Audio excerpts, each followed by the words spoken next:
Assalamualaikum warahmatullahi wabarakatuh. Saya Fajra sebagai penyaji akan menyajikan dengan judul fraud dalam penganggaran sektor publik.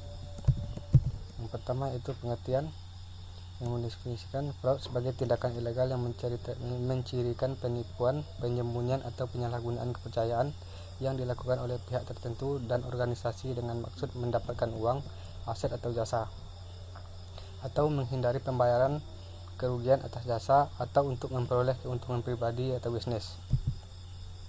Tugas seorang audit sektor publik atau auditor internal pemerintah yaitu mengawasi dan memeriksa adanya indikasi ataupun pelanggaran serta melakukan pencegahan dan pendeteksian dalam hal kecurangan. Dalam melakukan pencegahan dan pendeteksian fraud, diperlukan tindak lanjut seorang auditor internal untuk melakukan investasi.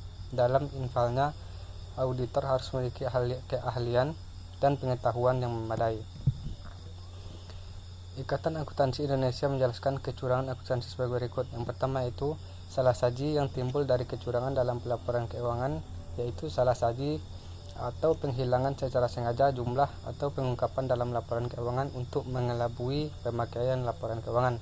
Yang kedua yaitu salah saji yang timbul dalam perlakuan tindak semestinya terhadap aktiva, seringkali disebut dalam penyalahgunaan atau penggelapan, yang berkaitan dengan pencurian aktiva entitas yang berakibat laporan keuangan tidak disajikan sesuai dengan prinsip akuntansi yang berterima umum di Indonesia. Selanjutnya itu konsep dasar yang berhubungan dengan pihak praktik fraud atau kecurangan. Konsep dasar menimbulkan sebuah pemikiran bahwa fraud terjadi karena suatu pemicu atau sebab sehingga dapat diidentifikasikan agar ke depan dapat dilakukan tindakan pencegahan atau minimalisir peluang terjadinya fraud atau kecurangan. Dalam buku Mendeteksi Manipulasi Laporan Keuangan karya Tuna Kota terdapat beberapa konsep yang berkaitan dengan fraud. Antara lain yang pertama yaitu fraud free, peta kecurangan atau menunjukkan klarifikasi atau taksonomi kecurangan yang diterbitkan Association of Certified Fraud Examiner.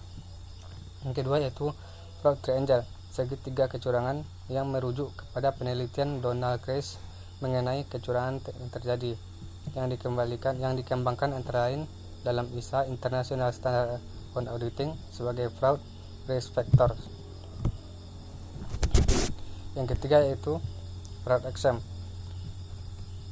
proposisi dasar mengenai kecurangan yang diperhatikan akuntan forensik sebagai investigator. Yang keempat yaitu fraud prediction, rekaan mengenai apa yang terjadi, siapa pelaku, bagaimana dilakukan, modus operasi, mengapa, kapan, di mana, dan berapa besar. Unsur-unsur rekaan yang singkat W5H2 atau A4M3. Yang kelima yaitu red flags atau tanda bahaya yang menjadi petunjuk tentang potensi terjadinya fraud. Karakteristik fraud tidak selalu berkaitan dengan hal yang bersifat material atau keuangan, tapi dapat juga berupa manfaat atau jasa.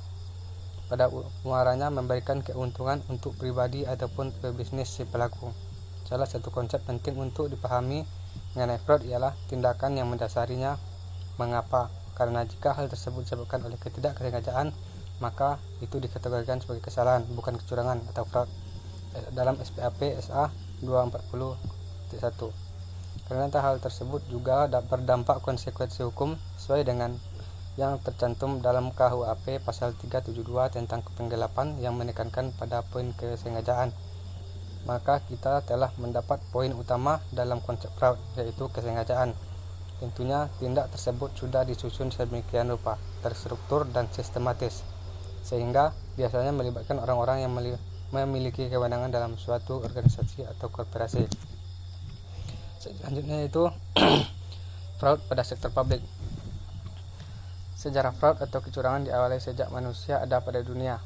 Putra Nabi Adam alaihissalam, Qabil, adalah individu pertama yang melakukan fraud ketika dia dengan sengaja hendak berlaku curang kepada Tuhan dengan cara memberikan persembahan yang buruk. Peradaban Yunani kuno mengenal fraud melalui tulisan Aristoteles yang melaporkan praktek fraud. Dalam mitologi Yunani itu sendiri, fraud merupakan salah satu isi dari paradoks box. Fraud terjadi di sektor publik seperti penyuapan, penyalahgunaan kewenangan, penggelapan aset negara, pemesaran hingga memperdagangkan pengaruh, merupakan tindakan kriminal yang bersifat luar biasa. Fraud Indonesia tempo dahulu terkait dengan Fernande Oxlade Campaign yaitu VOC Perdagangan Asia khususnya Indonesia. VOC diakui sebagai perusahaan multinasional pertama di dunia dengan perusahaan pertama yang menerbitkan saham. VOC bangkrut akibat kecurangan fraud yang dilakukan dengan secara formal dibubarkan pada tahun 1800 dan kepemilikan aset dan utang diambil oleh pemerintah Hindia Belanda yang berada di Indonesia. Kedua itu selanjutnya itu studi kasus tentang fraud. Pasca kemerdekaan, kejahatan fraud di Indonesia dapat diikuti dengan perkembangan dan sejarah pemberantasan korupsi di sektor publik di Indonesia yang telah terjadi sejak Indonesia merdeka dan silih berganti sejak zaman Orde Lama, Orde Baru dan maupun Orde Reformasi. Berdasarkan laporan Indonesia Corruption Watch, pada periode 2006-2015 tercatat 425 kasus korupsi terjadi di bidang pendidikan. Para pelaku mulai dari kepala dinas, staf dinas pendidikan, hingga kepala sekolah. Tersangka kasus korupsi tersebut berjumlah 618 orang. Kerugian negara yang ditimbulkan mencapai 1,3 triliun. Modus yang dilakukan beragam, mulai dari penggelapan dan penggelembungan anggaran, pemotongan, penyalahgunaan anggaran, proyek fiktif, laporan fiktif, dan pungutan liar. Modus-modus tersebut sepertinya sudah diatur agar anggaran dana pendidikan terrealisasi. Selanjutnya itu, pada tahun 2010, Kepala Dinas Pendidikan Nasional Kabupaten Jember Ahmad Sudiono ditetapkan sebagai tersangka kasus korupsi dana alokasi khusus tahun 2010 karena tidak menjalankan tugas sebagai kuasa pengguna anggaran KPA sesuai dengan tugasnya. Sebagai KPA, seharusnya Ahmad Sudiono menguji kebenaran material seluruh bukti yang berkaitan dengan penggunaan dana alokasi khusus. Berdasarkan hasil penyidikan kejaksaan, ditemukan sejumlah bukti yang memperkuat tanda unsur tindak pidana korupsi. Di antara ketidaksesuaian barang yang ditawarkan dalam kontrak kerjasama dengan organisasi di lapangan, tindakan korupsi dana alokasi khusus yang dilakukan Ahmad Sudiono sebesar 27 miliar.